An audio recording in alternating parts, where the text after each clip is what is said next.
Hello, all, and welcome to our Thrive Park Prevents Free Speaker Series.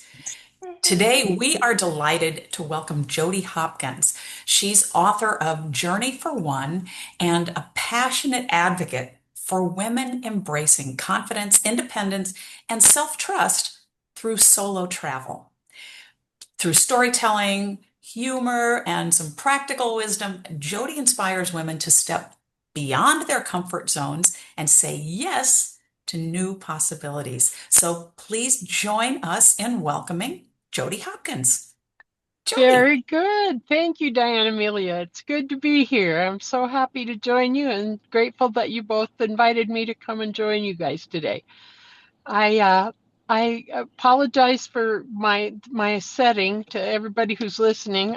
I'm in the car because I had a little change of schedule and ended up being here so that it couldn't be at home in my usual environment, but gonna give you the best I got to give anyway. Um, I tell in my book, Journey for One, I tell the story that I first traveled alone at the age of 5 when I got mad and ran away from home with a hobo stick, the stick with the bandana on the end and some cookies, and only was gone long enough until the cookies ran out, and then I went back home. But that was my first foray into solo travel. And since then, in the 60 some odd years since then, I have accumulated a passport with 60 or 47 country stamps in it. I visited 47 countries, 6 continents, and all 50 states. And I have had the absolute joy of living in the US, Mexico, and Austria. And I lived in Austria for 11 years, which is why I got so many countries in my passport, because it's cheaper to travel from there than it is to travel from here, from the US. So I was very fortunate and had a great time doing that. And started traveling because I got a job as an administrator with the school district I was working in. And one of the first things that happened was my boss said, "Oh, by the way, I've already signed you up to go to this conference in St. Louis." And from that point on, I have no idea what he said because all I could think of was, I by myself, who else is going? I got to fly, I got to stay in a hotel, I've got to do all this by myself.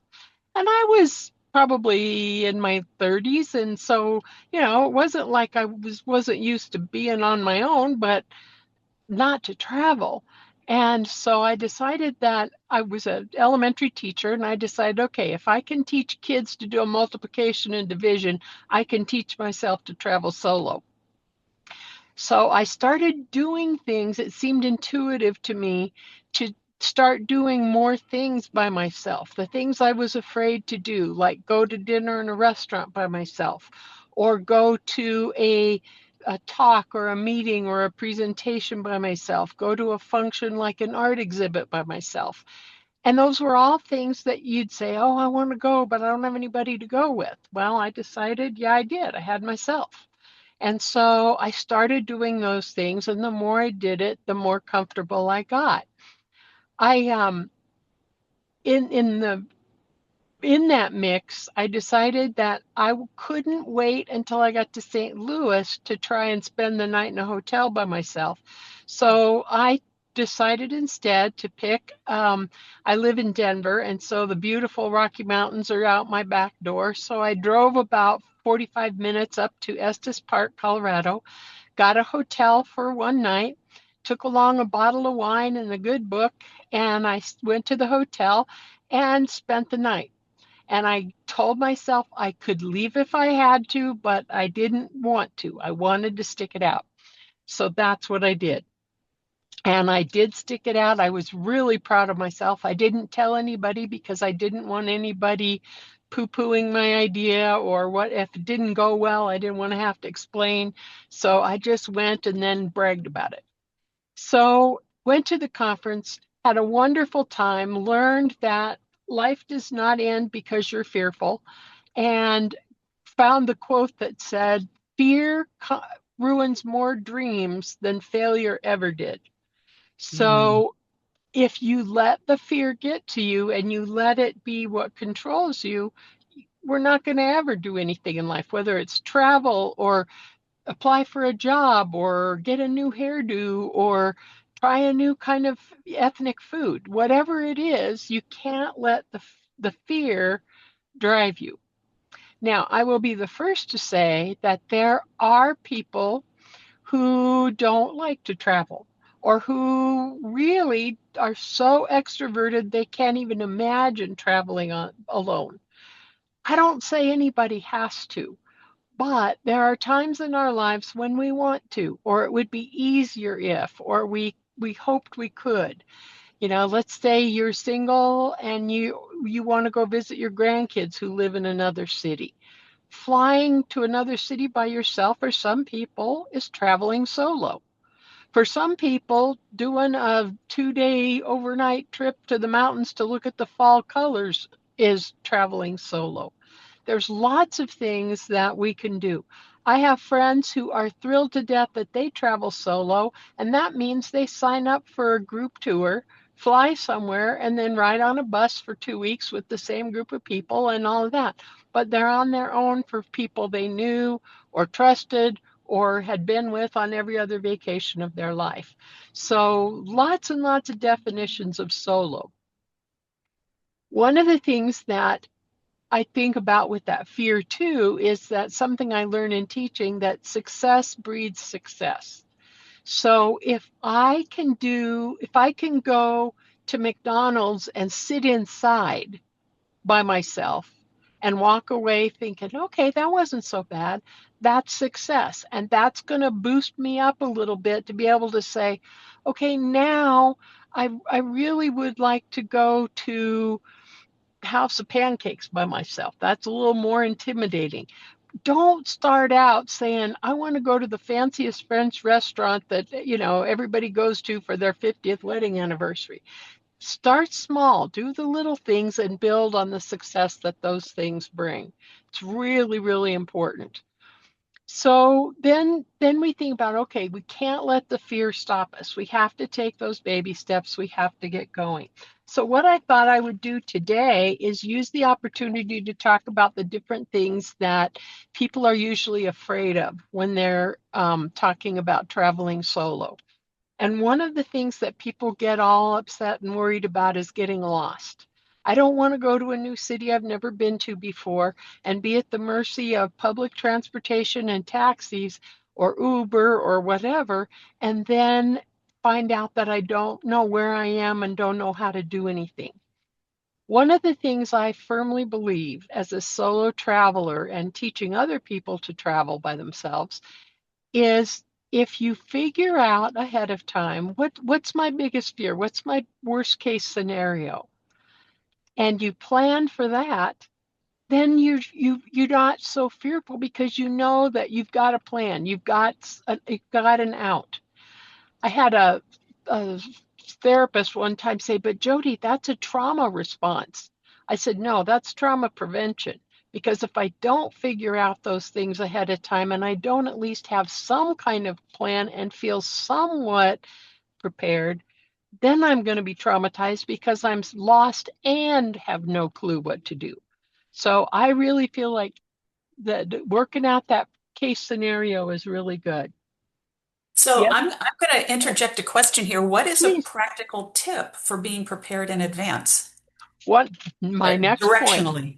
Ah, One of the things that I think that I is really helpful is to have a plan. All right, let's say that I'm in Denver and I decide I want to go to Chicago for 3 days. I've never been to Chicago. I want to go there. They speak the same language, so I don't have that fear. I can call 911 and speak to the operator and everything's fine if worst case scenario. So what do I do? Well, first thing I do is I research and I look at what is it that I like to do. I research myself and I say, what are the things I like to do? Well, I'm not a big museum girl myself, so all those beautiful museums and the art museum and all of that, probably not going to be my thing. But you know what? I love going up and seeing the view of the city. So the Sears Tower, yeah, that's probably going to be my thing. I think that I have, oh my goodness, of course, the hospital just called. I'll call them back. Okay. Um, they can text me, whatever. Anyway, I think the other thing is that I can what go to the Sears Tower is a good thing. I like the water. I like the idea of going. So I'll go to the Fisherman's Wharf or the wharf and see that. That would be a cool thing to do. So I do the thing for myself. I like to walk, so walking a distance isn't going to bother me. Or going on public buses scare me. I don't want to do that. So you figure out what it is you want to do, how you want to do it. Are there things you want to do that you've read about or heard about? And you figure that stuff out and you say, you know what, that's what I'm going to plan my trip around.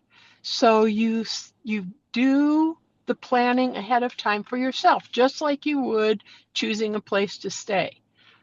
I'm not going to just stay at, the first hotel on the list that I see when I put Chicago hotels in the internet. I'm going to look and say, oh, I want it to have a swimming pool. I want to have a king size bed, and I want there to be a restaurant and bar at the hotel. So you do the same kind of things with where you're going to travel. You plan ahead. What is it you want to do and see? And that way you're more assured that you're going to get to do the things you want to do. The next thing I would do is I would research, and it's easy to do nowadays, apps that help you with, like GPS kinds of things like Google Maps or those kinds of things to help you figure out where you are in relation to the rest of the world and get a realistic view of, is that a walkable distance for me? And you start doing things like that. Um, the other thing that I recommend to people is to, if you are in a city, in a place that doesn't speak English as their general kind of language, say Mexico, you're in Mexico. I research, how do I call for help? In the United States, you call 911. But in other countries, they have similar systems, but it's different numbers. So make sure you know before you go, how is it that I call? And if you start speaking English with those kinds of connections, they generally will say momento, momento, or whatever their language is, and find you somebody who speaks English. We are lucky as English speakers that the most of the world has somebody around that speaks English. We're very fortunate in that. I was talking with a Vietnamese friend yesterday, and she said, yeah, not so much for us. We travel and not many people speak Vietnamese, so we're out of luck. So you can prepare ahead of time and you can use lots of things. I also suggest making a paper map and marking out, I'm old school, and marking out where it is you want to go so that you can visually see it and be able to know what it is where you're going and what you're doing. So because I've got several fears to conquer here for people, I don't want to get too much more specific with each one, but I hope that gave you a practical, was that kind of what you had in mind? Did that help? Diane Amelia? Yeah, Oh, absolutely. okay, good, good. The other thing um, after that and getting lost. The other thing is that people worry about their safety. And yes, there are pickpockets, and yes, bad things happen, and yes, young girls get kidnapped when they go to Jamaica for spring break and all of those kinds of things. But in researching those and in my experience, oftentimes those people, when you really dig down into the details, have done something that most people would say, yeah, probably not a good idea. If you're alone, traveling by yourself, I don't care if you're male or female, going into dark parts of the city by yourself with no vehicle and no knowledge of the surroundings, after dark is probably not a smart idea anywhere you go. You could come to Denver and get in trouble doing that. You could go, in Italy and have trouble doing that. In all of my years of travel, my 47 countries, I have been the victim of a crime, a pickpocket, once. So that's not so bad. Those aren't bad odds. But I pay attention to my surroundings. I make sure I'm where other people are. If I'm not, then I make sure that I know how to get a taxi or an Uber, or I go into an establishment. Quick story: I was with people one night, or in a theater. I went to see a flamenco show when I was in Spain. And I came out of the flamenco show thinking this is a really crowded, touristy part of town. I'm going to be able to walk out of here and get a taxi. Well, lo and behold, everything had closed up by the time the show was over, not a taxi anywhere in sight. So I walked about two doors down into a bar. I luckily speak Spanish, started talking to them and said, I need a taxi. Can you call a taxi for me? And they said, yeah, here, have a drink on us while you do that. Ended up sitting at the bar for like 2 hours and talking to the flamenco dancers who had just danced at the theater and came to the bar for a drink afterwards. So it works out okay. But safety wise, you just have to be smart. Don't wear flashy jewelry. Don't carry around your money and stand there and count it on the street. Don't stand on the corner and look like a tourist with your map and your Google Maps and your tour book all standing there looking befuddled, because you're going to be a target. So you have to be smart, just as you would be anywhere else that you're traveling. Another thing is that people worry about the language. I don't speak German. I don't speak Italian. I don't speak, again, we're lucky because we speak English, and many people do. The other thing with the language that I have learned is that no matter where you go, if you try before you go to learn a few words of the language, you learn to say please, the niceties, the please, and the thank you. I used to have people come to me and say, Jody, you speak fluent Spanish. Teach me how to say, where's the bathroom? And I would always say, I'm not going to teach you how to say, where's the bathroom? Because if you can't understand the answer, it does you no good to get directions on how to get to the bathroom. So I call it my charades and Pictionary version of asking questions in a language you don't understand. Act it out. Draw a picture. Make the noises. Yes, you might look like a fool or feel like a fool, but they'll get the idea. And if you have those few words, most people are so grateful that you're trying. And they're embarrassed to try their junior high level English that most of them had to learn in school. They're embarrassed and don't want to do it, but they see you being vulnerable and trying, they're willing to be vulnerable and try. With the apps we have now, Google Translate, there's 1,000 of them that are out there that you can get, that you can just talk into it and it'll show the person the words that you're saying, and then they talk into it and it'll show you the words in English that they're saying. So the language is becoming much less of an issue than it used to be. Jody, Uh, I'm also going to interject one more time. As someone Please. living in Mexico, I didn't speak any Spanish when we moved here, and it's been 3 years. And I can tell Uh-huh. you, when you act things out and you're bringing your best shot and they're wanting to help you, the laughs you can have that are shared they become the most precious moments. Oh, absolutely, absolutely. I once was in Mexico and wanted to tell this woman that was my host family, and they were trying to take good care of me and everything. And I wanted to try and tell her that I was embarrassed. And so I said, "Estoy embarazada," Oh, trying to fake it and make a Spanish word out of an English word. Well, embarazada in Spanish means pregnant. yeah. So I told this poor woman I was pregnant, and we laughed and laughed and laughed. So it ends up, like you're saying, you end up with laughs, and people are so appreciative that you're so interested in their country and that you're not looking down on them and you're not expecting them to speak fluent English, that they're happy to help. So that becomes not so big an issue. Getting lonely is another one that people worry about. And my answer to that is remember, there's a big difference between lonely and alone. I can be alone. I'm an ambivert. I'm both introvert and extrovert, but I love to be alone. But do I get lonely? Yeah, sometimes I do.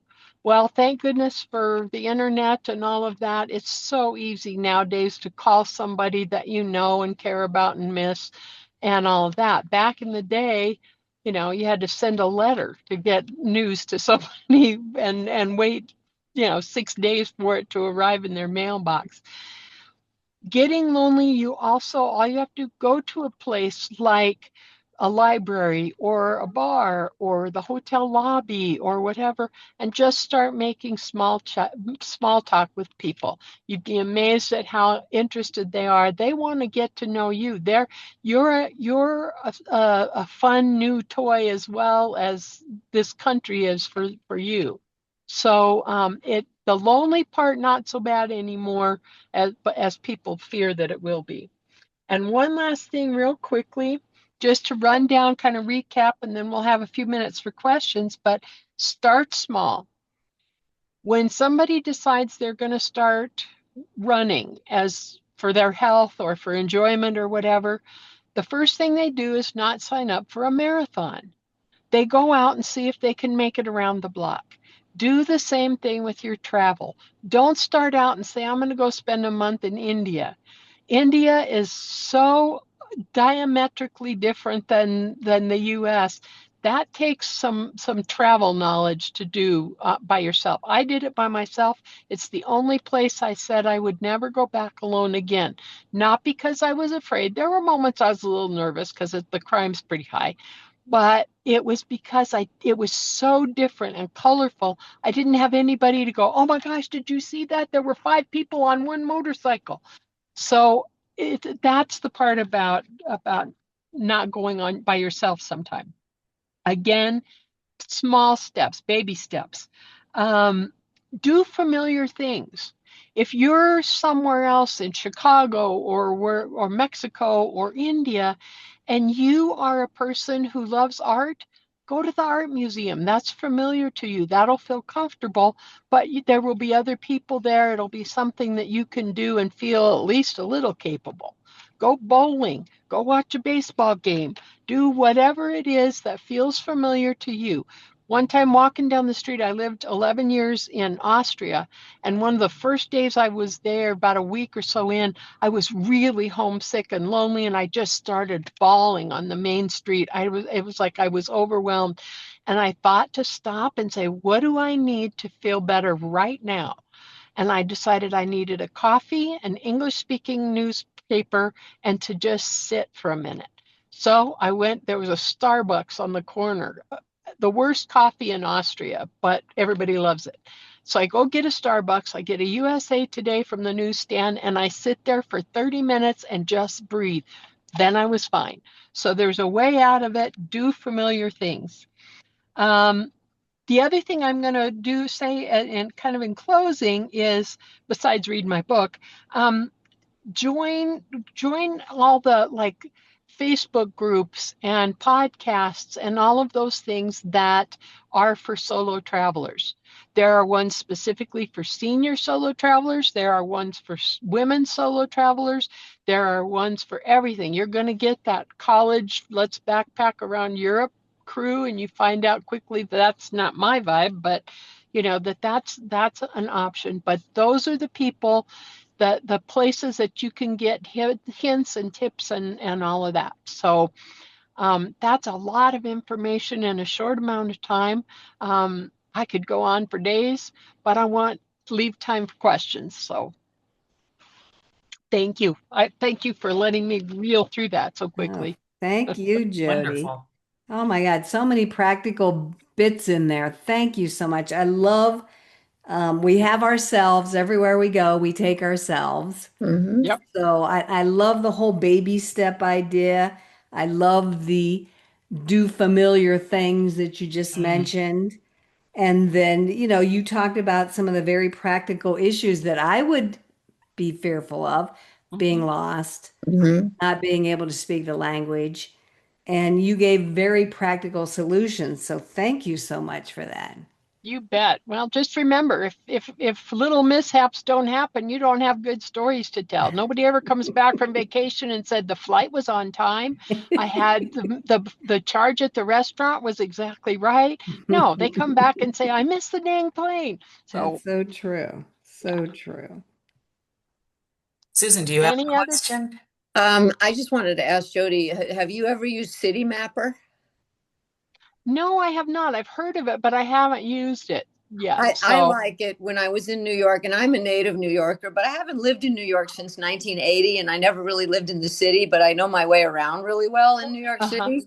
So Uh-huh. my daughter taught me, she says, Mom, how come you don't know this? You know, the next generation, they don't, they always say that, how come you don't know this? She taught me how to use Google to know which subway train to get on to go wherever I was going. It's so easy. Oh It's my God. You don't Wow. get lost because it tells you which platform to stand on. That's awesome. City Mapper. I'm going to have to remember Yeah. that. Well, That'll be fun. that wasn't City Mapper that did that. That was Google Maps. Just Google Oh, Wow. Yeah, but Google Maps, yeah, is awesome. City Mapper is really good. Now, I do have to say that I was one of those people that would never travel alone, and I started out slow, like going to dinner or lunch by myself or breakfast or any of that stuff. I could care less. Mm-hmm. I do it all the time, and I have traveled by myself to France, to England, Mm. to Great. but there is one thing that still bothers me, and you probably don't have an answer for this, and it may sound selfish, but I'm going to throw it out here anyway. I have a boyfriend, a fiance that has cerebellar ataxia, and so he absolutely refuses to travel anymore. We've Mm. never Mm-hmm. traveled together. I've only known him 4 years. Even though there are accommodations for this, that he just won't do it. He doesn't want people looking at him. He's scared of falling. And I kind of understand those things. He said, you don't experience this. And he's right. I said, you're right. I don't. So I don't know how you feel. But so I don't ask him to go anywhere anymore. So a lot of stuff I have to go myself. I'm going to turn 70 next March. And I really want to do the Mhm. Rocky Mountaineer through Canada for 2 or 3 days. And I don't want to go on that alone because it's going to make me sad because there's all these couples, sitting there like it's Noah's Ark. That's what bothers me. They're like Uh-huh. flaunting it in my face. Mm. Yeah. Well, Mm. I'll tell you what I did with that. Same thing. You and I are the same age by just a month or two. And I looked around, and this was something somebody else taught me, that when you're sitting in a place like that and it's like all these couples and you're there by yourself, start really paying attention to those couples. Because if you notice, many of them are not talking to each other. They're Many on of their them look phone. Many of them look like they'd rather be with the devil himself than with Thank the you. person they're with. They look like they're absolutely miserable. They'll tell you if you talk to them, I wouldn't be on this dang trip if my wife didn't make me. And it's like, how blessed am I that I get to come here? I don't have to be according to anybody else's schedule. I don't have to Yeah, see and do things that somebody else wants to do. I get to decide everything. exactly. So you go and be a role model for all the grumpies on the train. Yeah. Don't worry about Well, looking at them and being jealous. I already did it. I took a trip last fall that I always wanted to do. I wanted to go to Normandy and stand on Omaha Beach where D-Day happened, and I did it. Mm-hmm. And guess Mm-hmm. what? And I don't know how much time you have. I don't want to monopolize Uh, anything. I'm Teresa, good. I might have even told you this. See what I'm holding here? It says D-Day, Omaha Beach, June 6, 1944. You put your sand that you collect in these bottles that they sell. Oh, nice. And I got a How shell from the beach too. And I nice. stuck my foot in the English Channel. Good for And there's a you. great story. Yeah, But There, here's exactly. the thing. I had to lie during the entire cruise because I didn't wear my real engagement ring because I don't like to travel with it. I'm afraid to. I just leave it home. It's safer. I wore a fake. It's a cubic zirconia. So of uh-huh. course people started asking me, why are you by yourself? Where's your husband? And I didn't want to get into the whole deal. It's none of their business. So I said, oh, Sure. well, he doesn't, he's disabled. He has a disability, and oh my God, how nosy these people were. And, if I saw somebody traveling alone, the first thing I would ask them to do is join me. Would you like to Yeah. sit here? And because I want to get Yeah. to know them, I like to talk to people. And Hmm. so Mhm. a lot of people didn't. I had to ask them, may I join you? And most of them said yes. Yeah. But Yeah, yeah. but people looked at me funny on that cruise, and I Mm. loved being. I had a wonderful time. I loved the excursions, but they all treated me like like I had two heads. I was some kind of Mm. anomaly. Wow. Well, and I guess for them, because our society says a woman alone is miserable. You're an old That's maid. not true. You're, no, I know, absolutely, but that's what society has come to believe. And so they see Yes. you and they either think there's something terribly wrong with you, or they feel sorry for you, or what's wrong with you that nobody will travel with you. And so my thing is, oh, they'll say, oh, where's your husband, or where? And I'll just say, are you kidding? I enjoy my own company better than anybody else's. I I love that. create some kind of kick in the butt comebacks that, because a lot of it I feel like is I put out the energy that I'm thinking about. So if I'm thinking Mm. about being alone and being miserable and being lonely and this is not fair and blah, blah, blah, then that's kind of the energy that Yeah. I have a friend who tells me I'm superficial because my emotions show on my face. Mine too. Yeah. And Yeah. so I have to work really hard to say, I'm having the time of my life. You poor fools have to travel with somebody. I get to travel alone. So I attitude, love that. attitude, attitude. Well, thank you, Jody. That makes me feel better about this because there's such a Good. stigma. My own parents did that. They told Yeah. me women don't leave the home until they get married. Oh, come on, will you? Yeah. I was Yeah. out of there so fast I left skid marks. Yeah. Oh, that's Yeah. No, wonderful. and that's a whole other podcast, being able to tell people about your Oh, travels. But I just want to end with a quote. My great grandma Olive was in the nursing home in her ending years, and she was roommates with the banker's wife, teeny tiny town of Bird City, Kansas. And my mom was pregnant with me and said, well, Grandma, are you doing okay? And whatever. And she says, yeah, but she says, I'm richer than Mrs. Jones. And my mom's thinking, oh God, Grandma's lost it. And she said, oh, I know she's got more money in the bank, but my scrapbooks are thicker. No, So I Mm. love that. I had a poster made on my wall that says she with the thickest scrapbook wins. I So love Love it. that. I love Yeah. that. go forth and travel solo. I love that. Yeah, well, Jody, Ooh. you have no idea how much better you've made me feel about this. Oh, Oh, good. Then the whole time was worth it. I enjoyed. I got the company of three lovely ladies, and I got to make you feel better. So doesn't get much better than that. And Well, Diane, don't let's, I know you from the giggle thing? oh, absolutely. Yeah, I haven't Absolutely. been there because I go to water aerobics during that time, but I'll come back once that's done in the fall. Yeah, do. Yeah. Jody, let's put the cherry on top. How can someone get your book? The book is available on Amazon, and it's been out long enough that you have to put in Journey for One and my name, Jody Hopkins, and then it'll come up.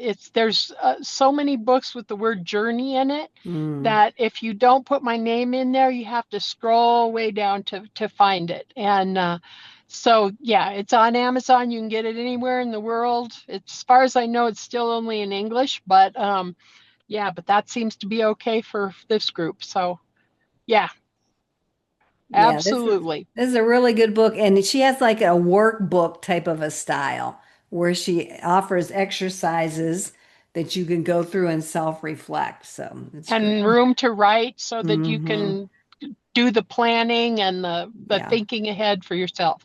Oh, Hmm. Yep. that's great. We'll definitely link it in the notes. Yes, for Gosh. sure. Very good. Well, Thank this you. was so much fun. Thank you. Thank you. Good, good, good. My pleasure. My day was made. Well, Yay. thanks all for spending this Yeah. time with us, whether you're here or you're watching the recording. We invite you to definitely read the notes to connect to Jody's book, and we invite you to drop your questions or your thoughts into the comments. Um, Recordings of this and all our Thrive Park speaker presentations are available in Thrive Park, and we hope to see you there. And by the way, our first newsletter just went out today. Yeah. So if you're interested Good in job. receiving it twice a month, also put your email or just ping us in the comments and we can talk to you privately so you're not putting your email address out on the interwebs. Anything more to end with, Miss T? Nope, I think we're good. All Thank right. you so much. It's been such a delight. We so appreciate everybody being here, Yeah. especially you, Jody. Yeah. Thank you very much. You Thank you everybody so have a much. wonderful day and happy travels. And our best to your sister. Yes, Thank you for very sure. much. Thank you. I'm on my way in now. All right. All right. Bye-bye. Bye Bye. bye.